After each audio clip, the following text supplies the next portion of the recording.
century on people's skin. It helps people stay younger, do away with fine lines and wrinkles. But if you've ever tried to get it out of the jar or rub it on your skin, it's very hard.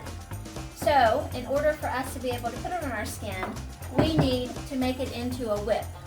To do that, we're going to put 8 ounces of tallow in our pot on low heat, and we're going to begin to melt it. After it has melted, and I'm going to go ahead and turn the heat off of that because it's pretty well melted, we're going to add 2 ounces of olive oil. You could also use another oil to your liking. We just need something to break up the base of the tallow.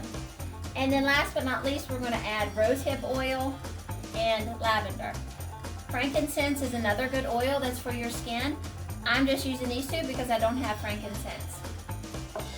Once this has set and cooled, we will add our olive oil and our essential oils. We'll let it set for 1 hour. Before it begins to solidify, we're going to put it in the blender and whip it. And then we'll put it in a jar. Then we can use it however we want to on our faces, our arms, our legs, whatever we need to fight against dry skin. Once it gets soft, but it's still trying to harden, we need to whip it. And please excuse our counter, but we are a working kitchen, so things are sometimes a mess. We don't usually live like this. It's just when we're busy, things get stacked up. And I'm sure that happens to anyone that's working.